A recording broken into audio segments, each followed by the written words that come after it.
My name is Scott Stump, and I'm the Assistant Secretary for Career, Technical, and Adult Education at the United States Department of Education.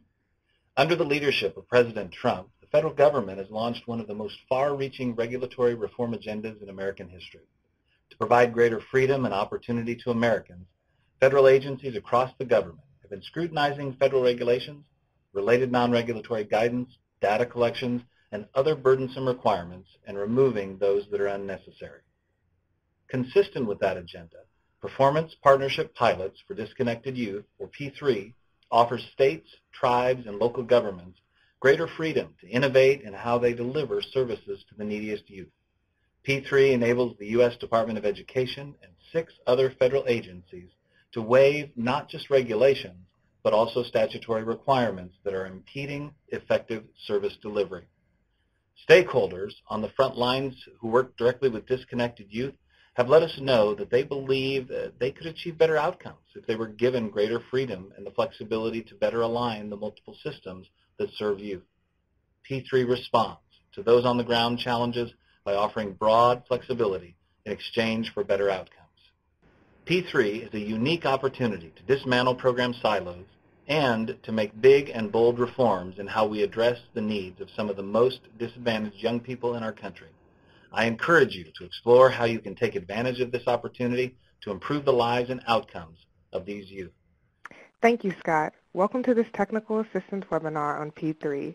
We're very excited that you're interested in P3 and able to listen.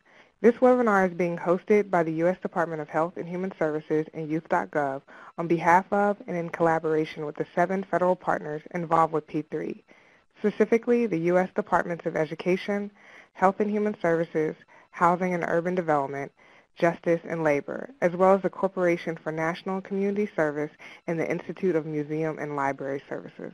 My name is Michelle Boyd, and I work for the U.S. Department of Health and Human Services, and I'll be introducing this webinar. You're going to first hear from one of the P3 technical assistance providers, Jobs for the Future. Then you'll hear from 2 Round 1 P3 pilot sites, the City of Los Angeles and the Chicago Department of Family and Support Services. I'll now turn it over to Larry Pasty from Jobs for the Future. Jobs for the Future is a technical assistance provider for the P3 initiative. In this portion of the presentation, they're going to present on a tool they developed. This tool is going to help communities be able to better identify, align, integrate the different resources in their community so they can better strengthen the systems and partnerships that they have to support Opportunity Youth.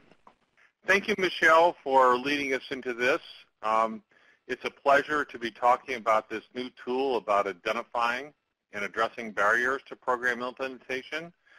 It's been a pleasure working not only with Jobs for the Future, the technical assistance partner, but all of the federal agencies that have participated in this exciting project. Fundamentally, what we were asked to do, and what we hopefully did, was develop a series of questions that can lead other communities through the process of defining whether or not they need to actually get a waiver for some of the restrictions they might feel on their implementation plans versus actually being able to do it anyway. Hopefully, as you hear from communities in the future on this webinar, you'll hear some examples of how they went through this process. But I want to start with this overall perspective on what we tried to do. If you look at this progression, we always feel it's important to start with what do you want to do for whom, right? The goal setting, the target population, the overall goals. We know you're working with Opportunity Youth, but that's a broad category. So are there specific populations within that? But fundamentally, this tool helps walk you through these steps where you can start with, here's the population, and you'll hear further from our partners on the phone giving their examples of how they narrowed that perspective down, and then what do they want to do for them? So goal setting, we feel, is important and instrumental in starting. But secondly, the partnerships. Too often we hear that organizations or agencies have started this work by themselves, and they don't actually stop and reach out not only to the partners that they're used to working with, but my term, unsuspecting partners. Who are those other partners who they might not usually work with, but in fact might contribute to this effort? This helps reduce not only duplications, but creates new opportunities because you have new voices at the table. You have new opportunities to leverage resources that you may or may not have known about before.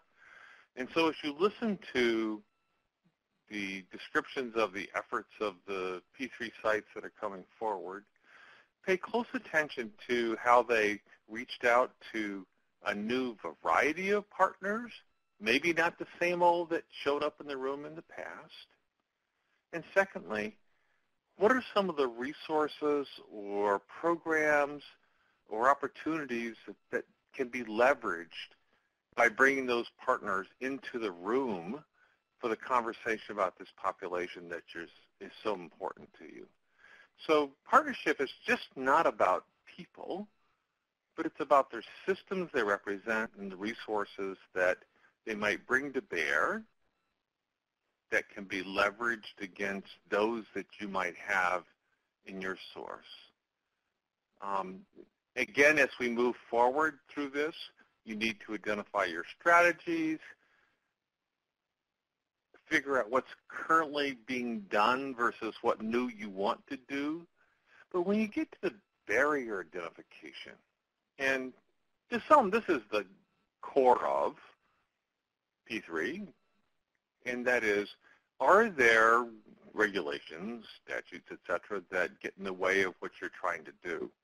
A learning from many communities, and some of the barriers are at various levels. Some are created within the federal funding or statutes or requirements that are passed down.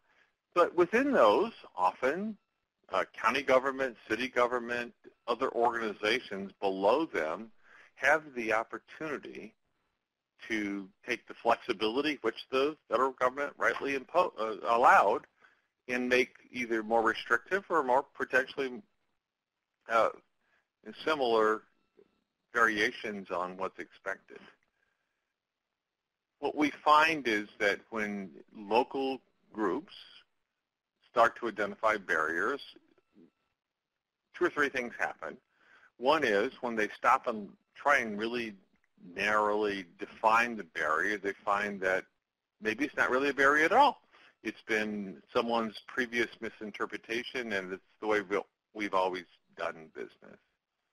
Secondly, it appeared to be a barrier, but in fact, when they looked at it locally, they could make the decision to eliminate the barrier. So the level of discretion was at the local level, not the county, state, or federal level. Or lastly, that it might still be a barrier, and they need to go back to the original source to ask for a waiver. And so that's part of what makes this P3 effort exciting is once you've gone through this process of trying to analyze where the barriers are from, there may be a pathway to either ask for a waiver to see if that can help you move forward in doing it. And so as we look at steps 6 to 7, this refers back to step 2, partnerships. So if you have a wide variety of partners at the table, they often are bound by different sets of regulations and barriers. So step back and think, I want to engage a young person, opportunity youth person in a program. My system says they have these eligibility requirements. You go over to another system and they have a different set of eligibility requirements. Maybe the young person fits option B, not option A. So this reinforces as you identify solutions that having multiple partners at the table gives you access to different opportunities to leverage different eligibility requirements, different funding definitions about what counts as counseling services, educational services, training services, administrative services, etc. And so that by having partners at the table, you often can identify solutions at the local level that don't always need federal approval or waiver process, such as is embedded in the performance pilot partnerships. So we developed this tool to help communities walk through this. How do you start with your goals and go through the process of saying who's at the table, what are we doing, what do we need to do, strategy identification, if you will, what's currently happening, and what's in the way. And so you get to step 5 through 7. It's what really is in the way, do we know it's in the way, what's the source of it being in the way, who's making the decision at what level, meaning, again, from program, state, city, county, federal, who's making it, and then what are the options that might make us be more successful. So this tool is going to be online. We hope that it helps future communities look through this lens of thinking about what really gets in the way of us, and is it real? We now want to turn it over to Robert Sands from Los Angeles, P3 site, that will explain what he has done in his community around systems change, followed by Beth Stover from Chicago. So listen to the themes as they talk and see how the tool might help you in your work going forward. To give everyone a sense of the scope of the problem that we're dealing with in the city of Los Angeles, approximately 10 years ago, we did one of the first studies that dig deep on who is this disconnected population. We had a mayor at the time that really identified disconnected youth as a major priority. We had a school district that also had identified it as a major priority, but they couldn't agree on the numbers. The mayor was talking about 50% dropout rates. Our school district was talking about 10% dropout rates. And we had a bunch of other voices, and no one really had a sense of definition and who these young people were. So Dr. Paul Harrington did the first study for us and identified that there was approximately 100,000 young people out of school and out of work in the city of Los Angeles. And that's a population out of approximately 500,000. So 1 out of 5. And you talk about a city of Los Angeles of having nearly 100,000 young people disconnected. It wasn't that it was evenly spread throughout the city. It was highly concentrated in our lower economic areas, highly concentrated in our inner cities. And in some of our zip codes, it was 1 out of 3. And in a couple of our zip codes, it was nearly 1 out of 2. So when we talk about the issue of having a systemic problem, this was really the landmark study for the city to say, yes, we do have a problem, and this is the scope of it. And we're not going to program our way out of this. We need to be able to have system reform. So over the last 10 years, we've been working on this population and to be able to reduce these numbers. The performance pilot partnership was a key piece of this greater puzzle. And just to give you a sense of that, in that disconnected population, we also had nearly 14,000 homeless youth, over 8,000 young people in the foster care system between the ages of 16 and 18, and nearly 7,000 who annually dropped out of school from LAUSD. Our history did not start with LAP3, and nor should it start in any community. You should build upon the efforts that have been happening in your local community. So as we mentioned, we started with the data in 2008, and with that data, we were able to actually make some major policy changes. One of them was moving our WIA at the time, youth resources, from the minimum 30% in the Department of Labor identified in the grant to 70%. And we were one of the few folks around the country that actually, on a local level, moved it to 70% of our funds to be expended on disconnected youth. But more importantly is that we revamped our system, and we entered into a partnership with our school district. where 4 years later we were blaming and accusing each other of who was the cause of the problem. We actually started a partnership, and Dr. Deborah Dorado, who's now the County Superintendent of Schools, was my partner in this effort, and we worked diligently of bringing our elected leaders, our policymakers together that we could actually have a systems approach to addressing this issue. One of those key efforts was actually having alley school personnel inside of our youth source center placements.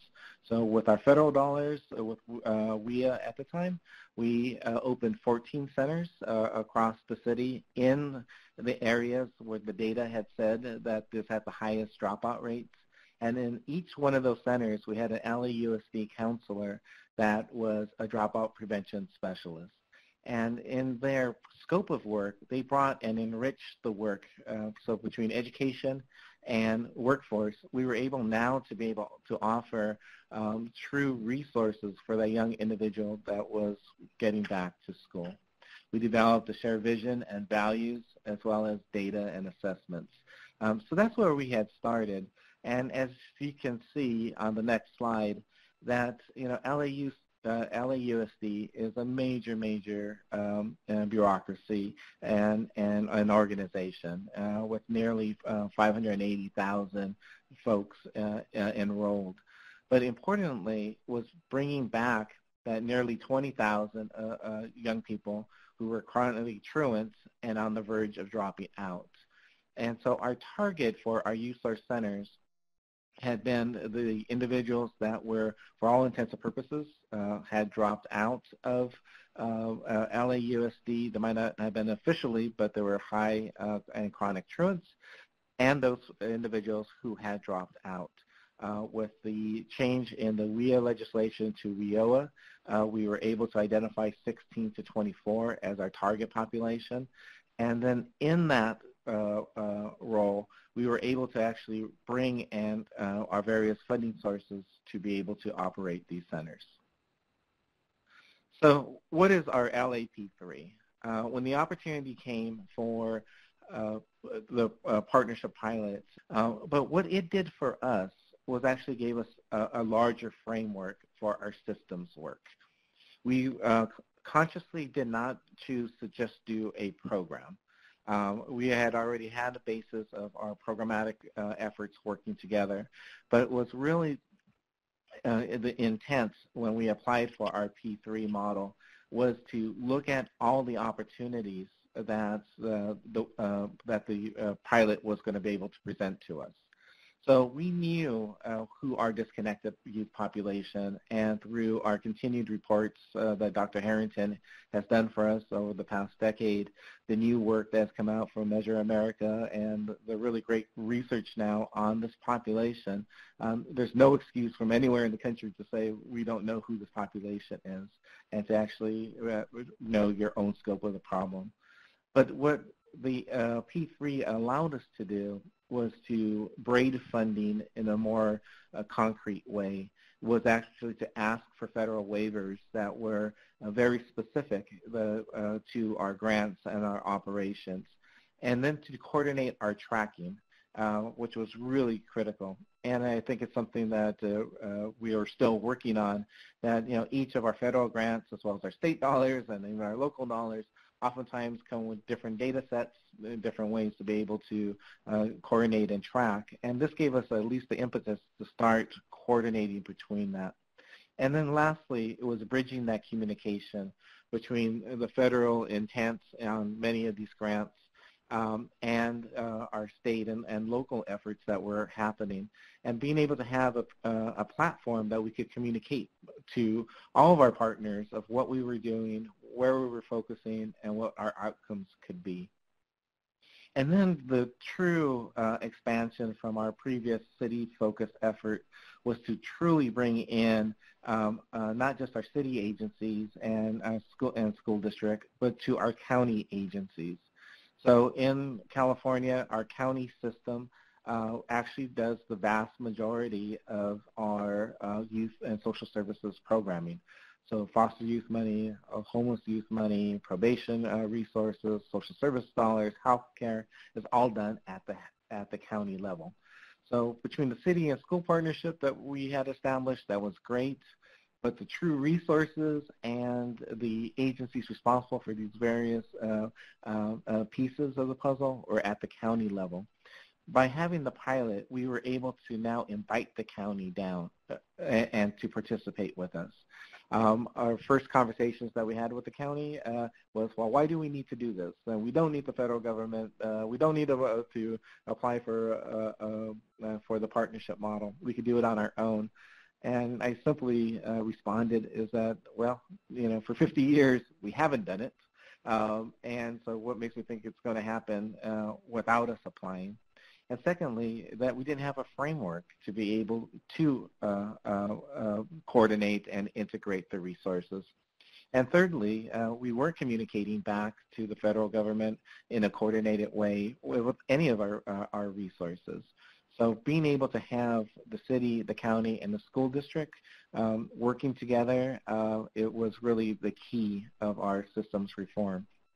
And of course, our community-based organizations, which are critical and do the bulk of our service delivery, we had to also give them a framework of what we were doing. And rather than just them chasing grants from each of our various systems and them trying to coordinate the partnerships at a very, very micro level, it was our responsibility within the public sector and within our public leadership to coordinate, to be able to give them a clearer roadmap of how to do the services and make it easier for them to take our money and to be able to apply it without all the duplicate assessments and duplicate reporting requirements and contracts and so forth. So that is actually the proof in the pudding, as they say, about being able to be more efficient in our actual delivery of services. And of course, our philanthropic community, who in Los Angeles, it does invest quite extensively, especially in our foster and probation youth populations. And oftentimes they were not connected to us in the public sector. So while we were funding workforce and had this very elaborate system, they were funding their own workforce programs with other agencies that oftentimes were not connected to the larger system. And also the resources that they were putting in investing were actually much smaller than our investment. So as a city, we're putting $15 million directly invested into our youth system just as a city. Many of the philanthropy communities were putting out $100,000, $200,000, $300,000 grants, which are great for the agencies. But they were often, as they were being disconnected, actually had other requirements.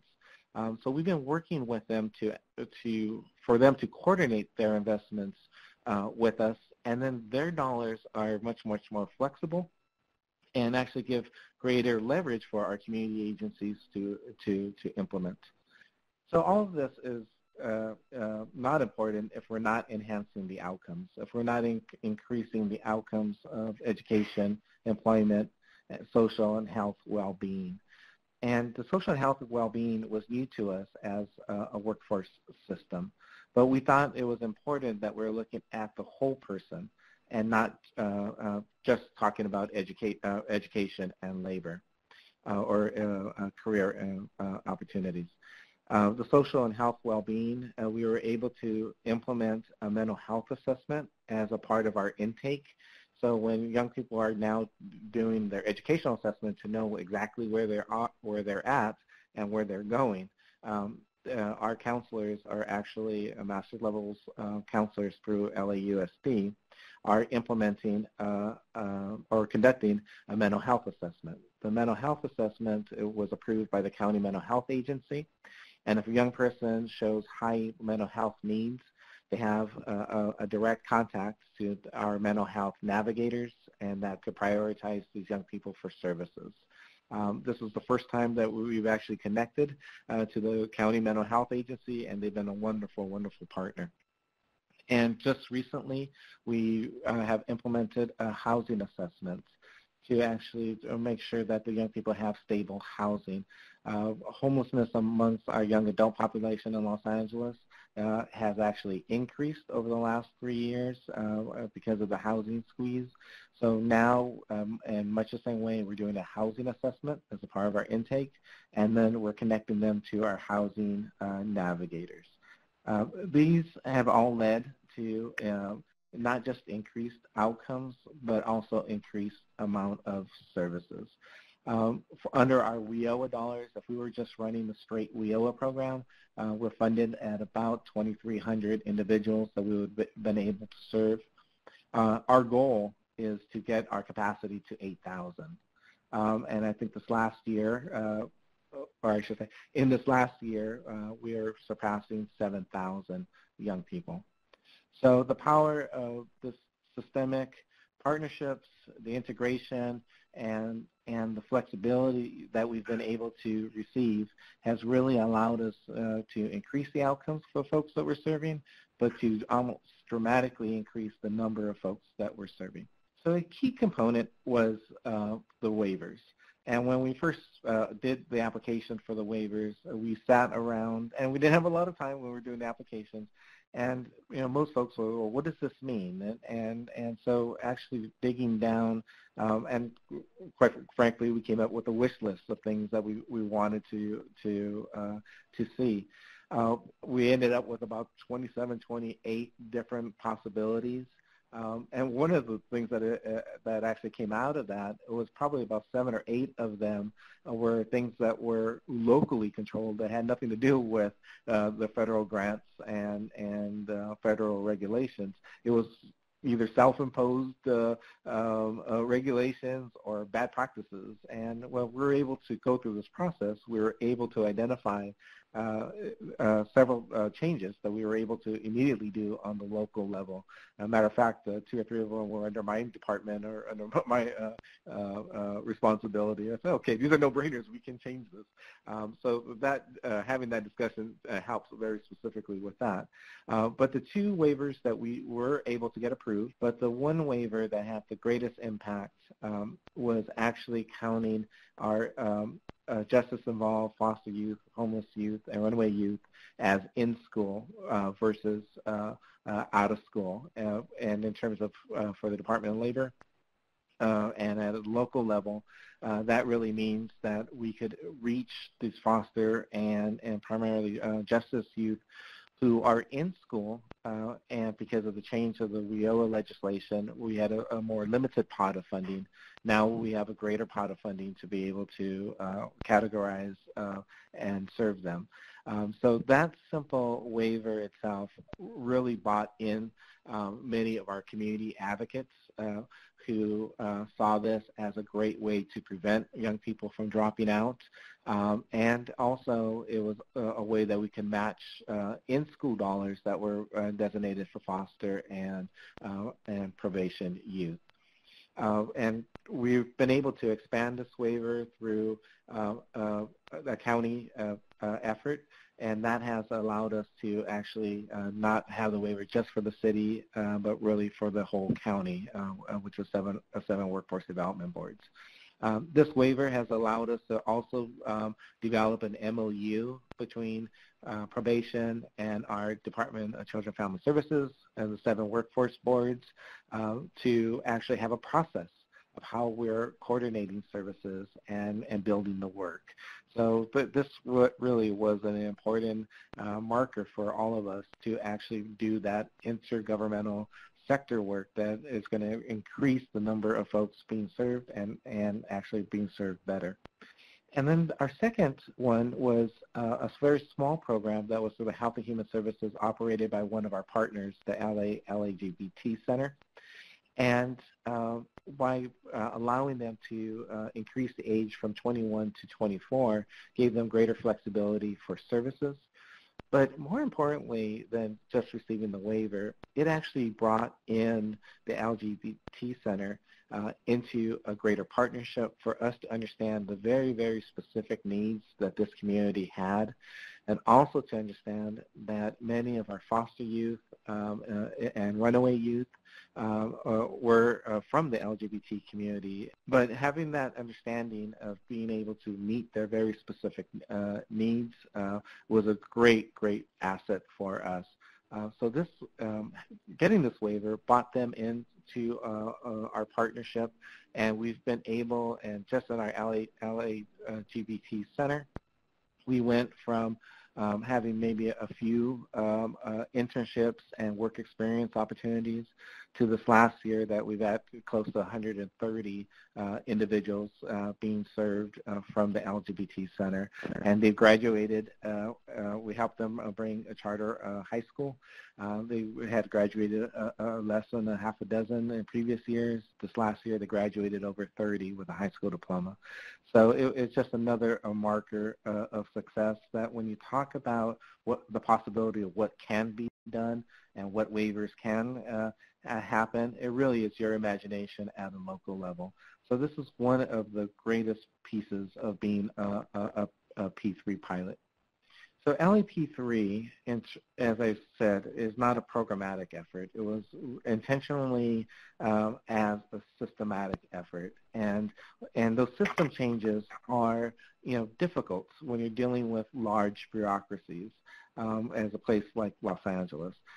It's also even a little bit more difficult when you're talking about independent elected bodies. So we have a city government that's run by a mayor and 15 council districts. We have a county government run by 5 supervisors. We have an independent school district that has an independent board and superintendent. And then we have a local community college district that is independently elected.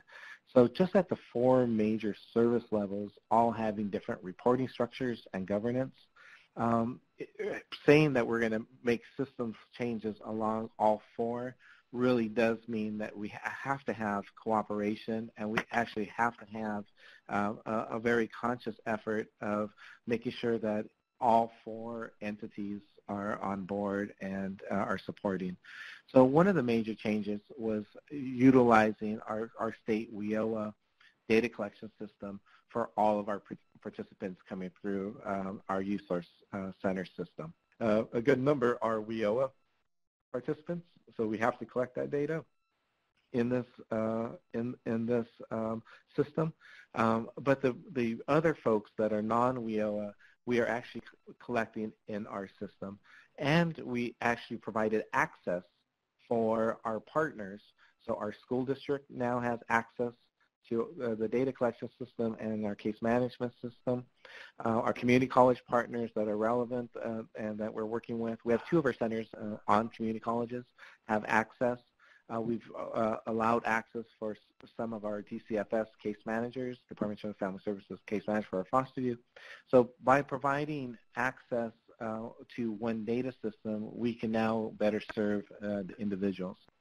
And I did talk about the implementation of the waiver authorities, which has been a major systems change for us.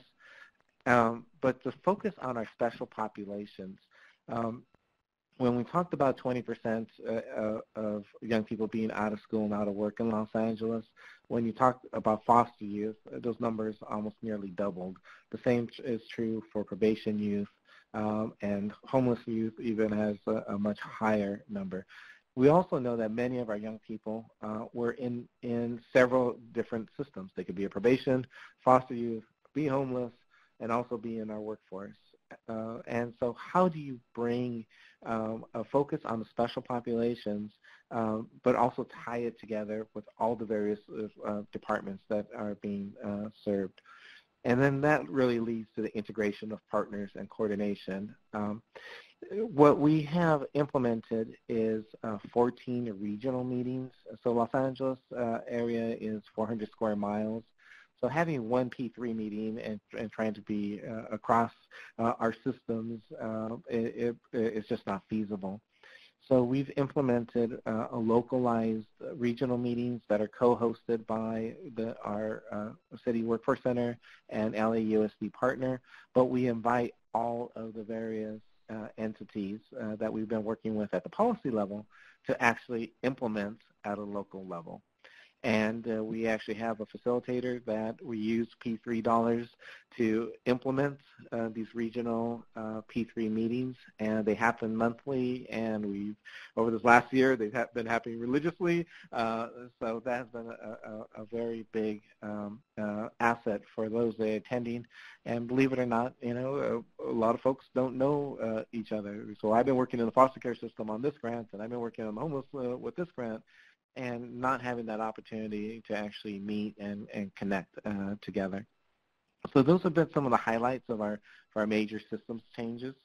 So to implement our P3, we started with these 6 committees.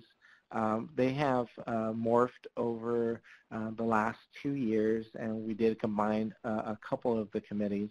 But we really do keep our steering committee and partnership committee, which we have combined as the lead entity.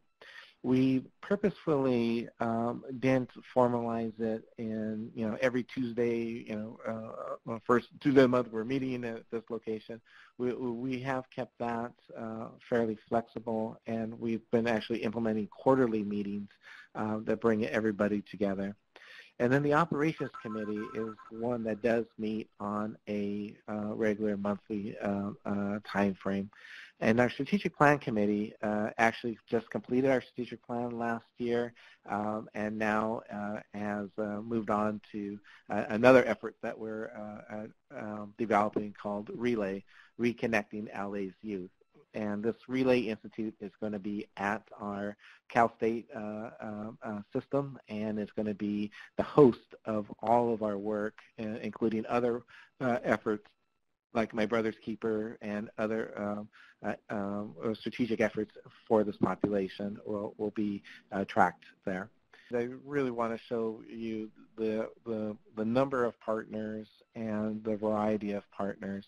And it really couldn't be done without that coalition of the willing. There's always naysayers, and I say, let the naysayers be the naysayers. But if in Los Angeles we could bring together these vast groups of individuals and under that coalition, I would say it can be done in your local community. As I mentioned, we have a major focus on increasing the educational levels of our participants. So the vast majority of our disconnected youth who are out of school and out of work, approximately 60 to 65% do come in without a high school diploma. So the effort is, and number one priority is to get them their high school diploma. The 30+% that do come in with a high school diploma who are not working and not re-enrolled in school, is the focus is to get them into a credential program, a community college program, an adult ed program, to be able to get them that next level of skill. We all know that the future of our economy is going to be highly dependent on having that credential and that middle skill ability. And if these young people don't have a high school diploma, or only stopping at a high school diploma, we know that they're not going to be able to actively participate in the future progress of our economy. So that is our number one priority. And then following that, of course, is employment and engagement in work experience. It's not uncommon that we do have a 20-year-old, 21-year-old who comes in who has never actively engaged in formal employment. So they might have worked in the cash economy, they might have worked for an uncle, but it's not uncommon. So one of the big areas that we do is subsidized employment, and that actually gets them into the formal economy, but in the formal workplace. And one major point that I do want to stress is that it's really all about social capital. And when we are able to get our young people into the workforce and to be able to see the workforce and the expectations, but more importantly is to meet other people and to see a way for them to actually be self-sufficient, that social capital goes a very long way. So we have a host of employment indicators that we're focused on. The well-being, social, mental, and emotional, we're looking at the number of individuals that we're referring to agencies, but we're also looking, and we haven't fully implemented this, is about the number of young people that have health insurance and then are accessing their health care. So that one has been a little bit slower in our full implementation, but our intent is that every young person who's eligible for a healthcare program is actually fully enrolled and then engaging. And then lastly, I mentioned about our stabilized housing and making sure that every one of our young people have a stabilized housing option.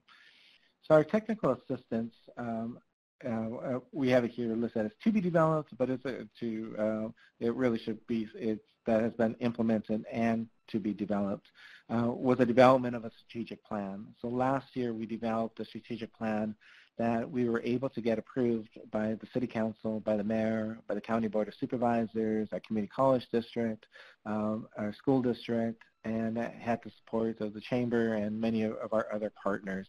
And that is available as a resource for all of you to see as a model. We laid out several major goals and objectives in there. And, truthfully, we're, halfway through or a third to halfway of full implementation on some of the goals with the intent to fully implement the strategic plan. But it is a heck of a lot farther than if we didn't have one.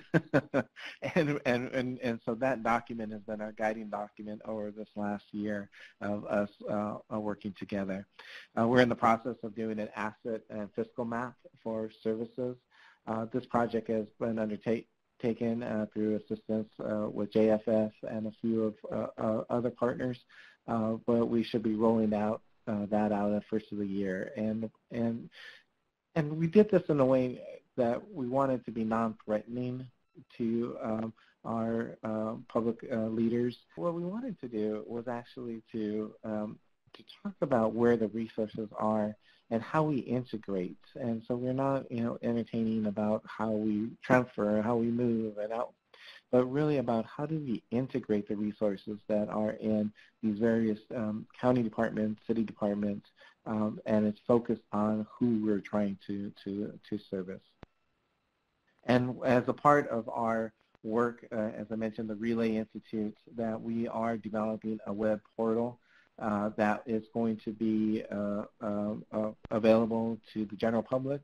It'll be focused for case managers as well as young people to actually receive the services that they need. There are several of that type of service referrals already, so we don't want to duplicate, but we wanted to be very, very focused on our disconnected opportunity youth population. So that's also going to be one of our 5 pillars of our Relay Institute, and we're expecting that to be done in the fall. So I thank you for giving me this opportunity to present. As I mentioned, I'm speaking on behalf of a team of individuals who have provided the leadership and the strength to continue this program. But wherever you're at in your development, I do think it is key that you have folks working together, you're bringing the resources together, that you're actually having an impact on the outcomes of the services that you're attempting to provide. So thank you. Thanks, Robert. My name is Beth Stover from the Chicago Department of Family and Support Services, and I'm here to discuss Chicago's P3 program. Our program was a programmatic effort that looked at a particular population, and I want to thank the federal agencies for this opportunity to talk about our program and how we worked with the P3 model to try to bring innovative services to young parents, especially young ladies. There'll be slides up as we go that sometimes don't coordinate exactly with what I'm saying, but give you a better overview of the program. So I don't have to go into detail about that during this presentation. First, I'm going to talk a little bit about the genesis of our P3 program, the Chicago Young Parents Program. and how it developed to meet a need in the community and ultimately brought together 3 social service areas which, at least in our experience here in Chicago, are often siloed. The Chicago Department of Family and Support Services, or DFSS, is the city department that administers publicly funded programs for Chicago residents who are vulnerable or at risk or otherwise need support, as you can tell by this representation on the screen. So this includes programs for seniors, for residents experiencing homelessness, residents who need emergency support, survivors of domestic violence, youth and children and families. And even though we're under one department, often our work is siloed despite being in the same building. About children and youth in particular, the DFSS uses corporate or local revenue dollars to support programs for youth, including out-of-school time programs, mentoring, summer jobs, and justice system diversion programs. And for children and families, we are the nation's largest Head Start grantee, and we administer also state pre-K dollars, and we do those through a network of community-based agencies in Chicago, about 34 delegate agencies, Head Start delegate agencies at over 300 sites in the city. The genesis of our P3 program, the Chicago Young Parents Program, was a summer pilot program that was the brainchild of the Youth and Children's Services Division and really came out of an attempt to not be siloed and to work together and to find some way to work together more closely. So the city had sponsored summer job programs for youth for a very long time, and this goes back to the previous administration. But in the early 10s, the city launched One Summer Chicago Plus. So the One Summer Chicago was a summer jobs program, and the Plus was this extra piece of mentoring and group work with a social emotional focus. And this program, One Summer Chicago Plus, targeted young men from at-risk communities, and those communities were determined to be at risk due to levels of violence and school dropout rates. So this program worked in such a way that these youth had jobs, but also they had mentors, paid mentors, and they met for 6 hours every Friday during the summer to engage in peer-to-peer support and work through a social emotional learning curriculum. So as part of this One Summer Chicago Plus, the city worked with the crime lab at the University of Chicago, and it did indeed show that the program had been effective at reducing summer gun violence and also keeping youth in those communities enrolled in school.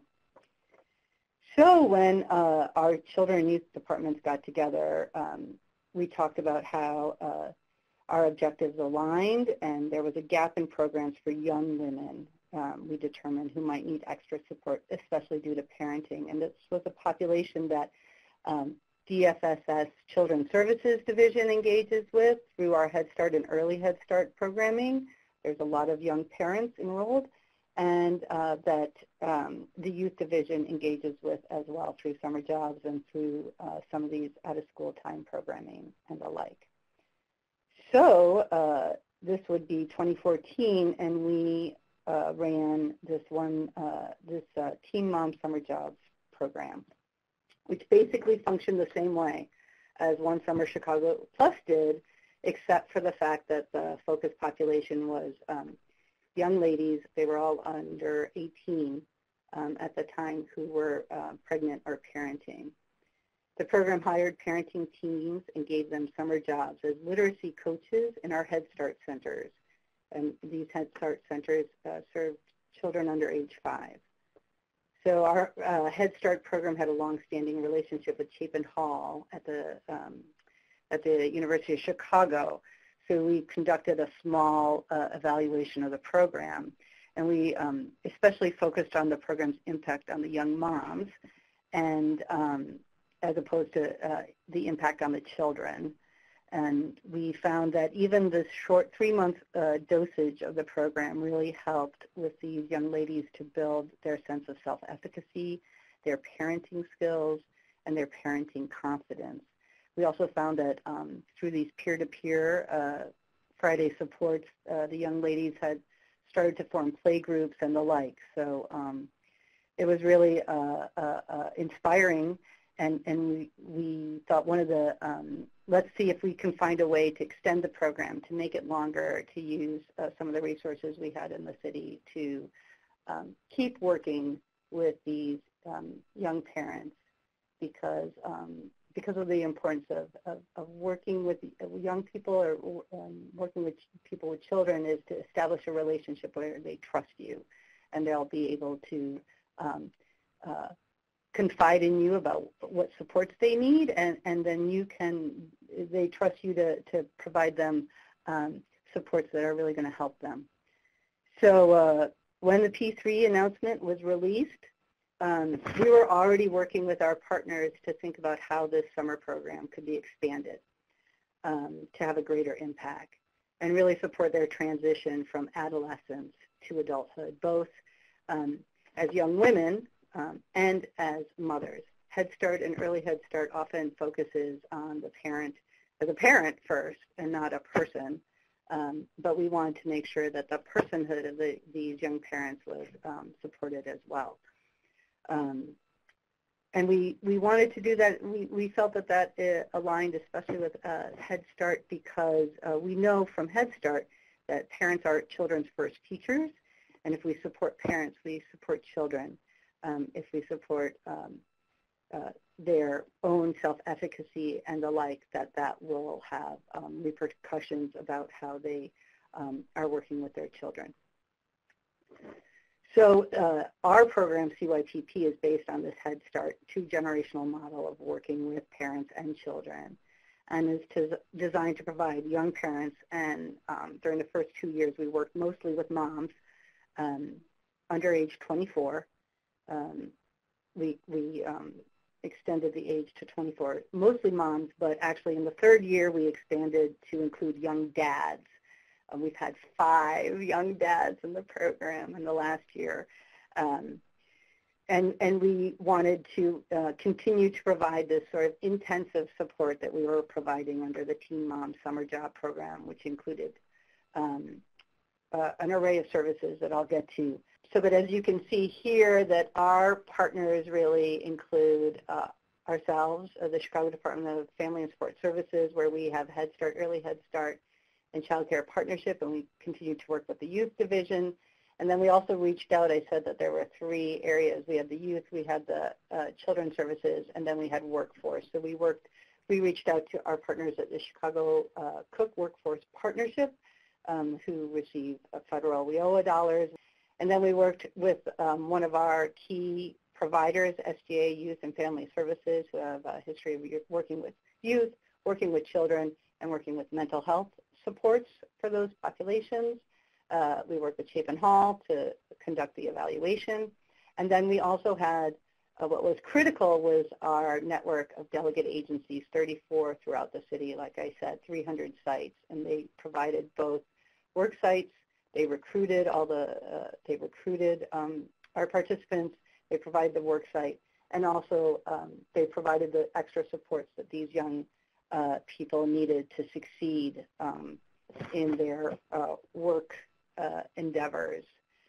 So for this program, we combine Head Start dollars, Head Start, Early Head Start Child Care Partnership dollars from HHS, and WIOA Youth dollars from the Department of Labor that runs through the state and goes to the Workforce Partnership.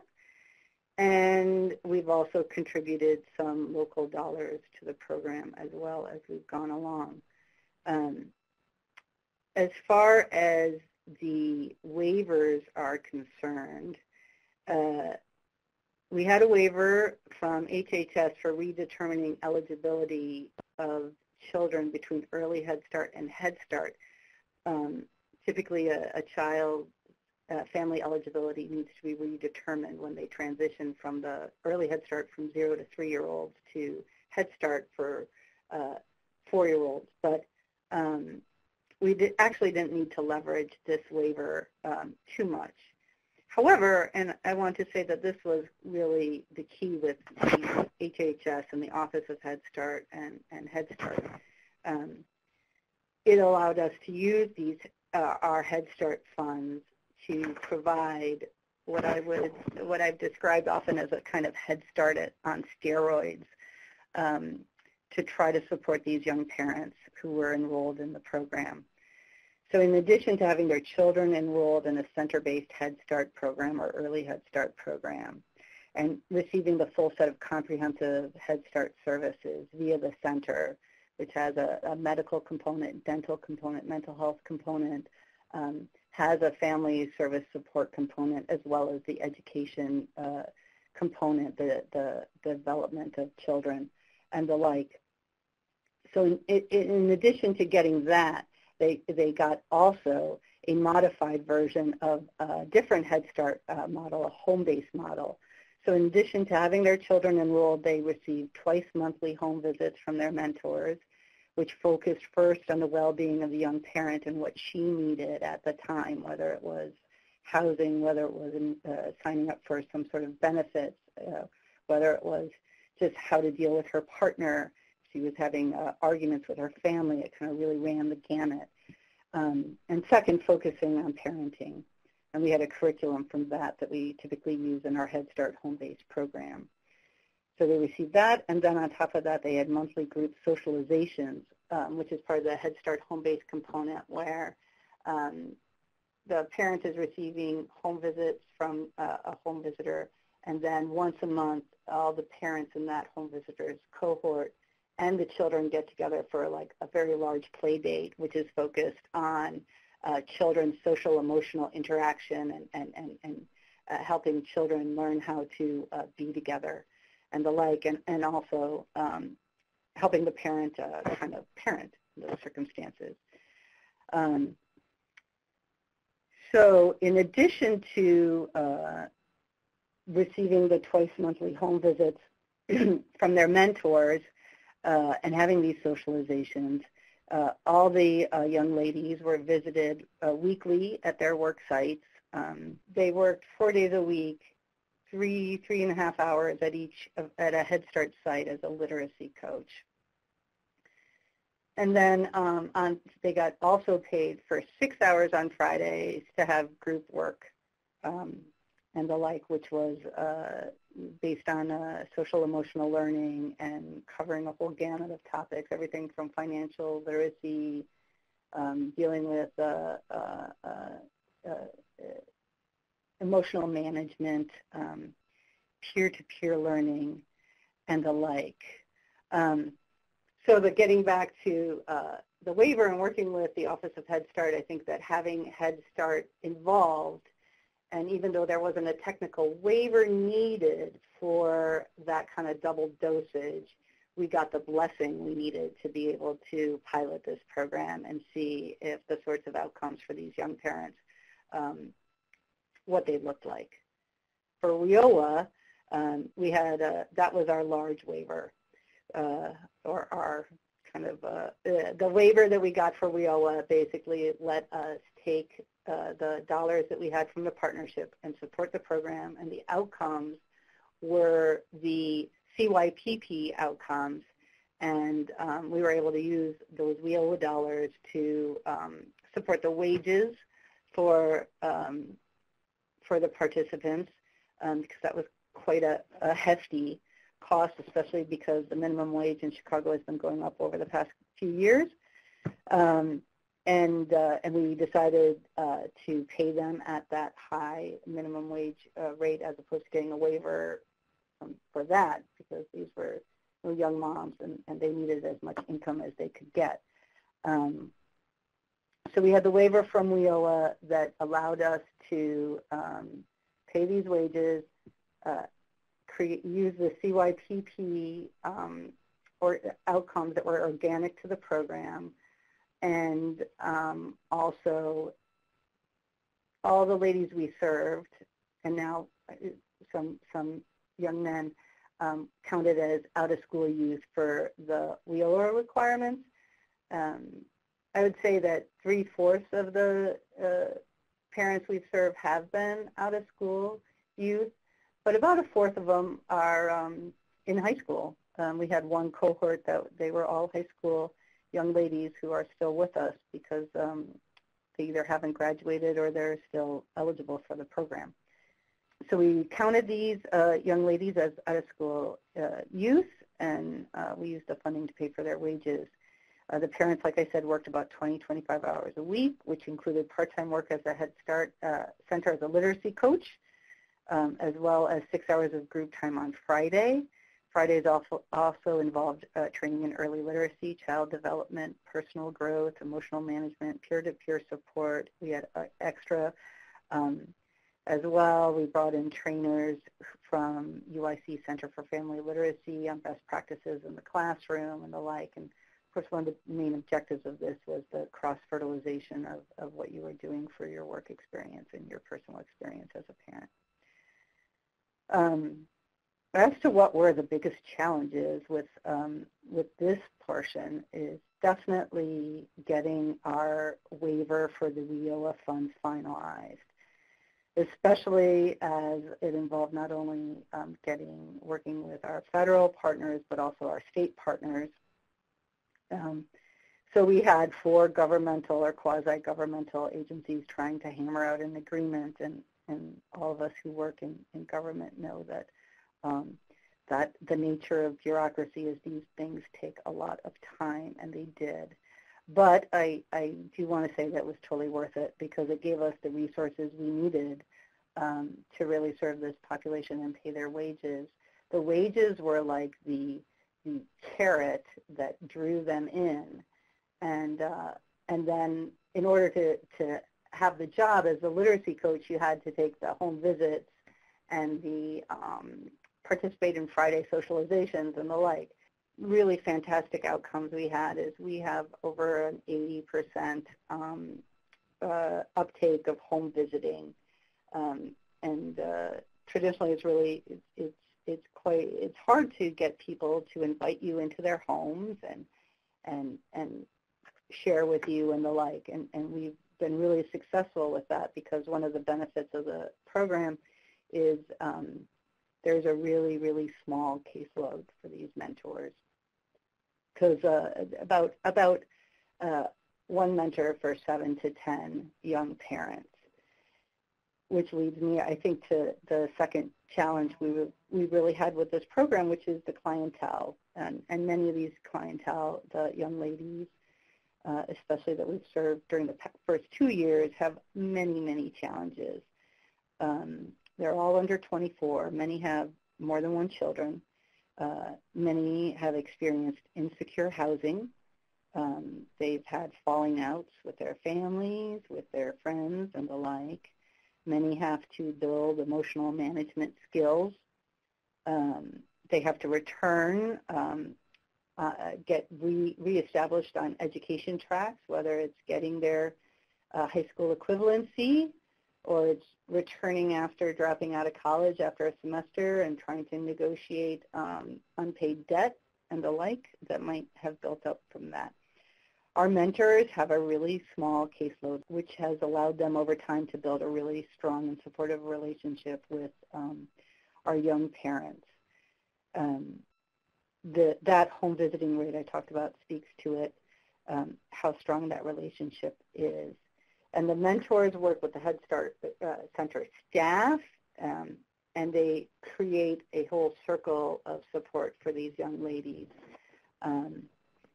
So when the young lady is weathering a personal crisis or a family crisis or the like, she's able to go to her mentor. She's able to go to her worksite mentors.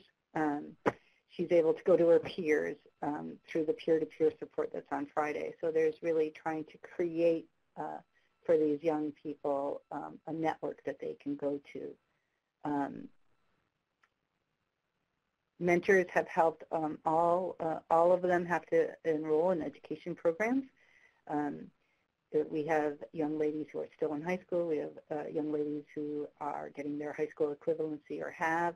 We have ladies who are on track to get certificates that they need for working in a Head Start center full-time as a teaching assistant, or are on track for other college courses. Of course, one thing that happens in this program is you realize pretty quickly whether or not you want to work with children or not.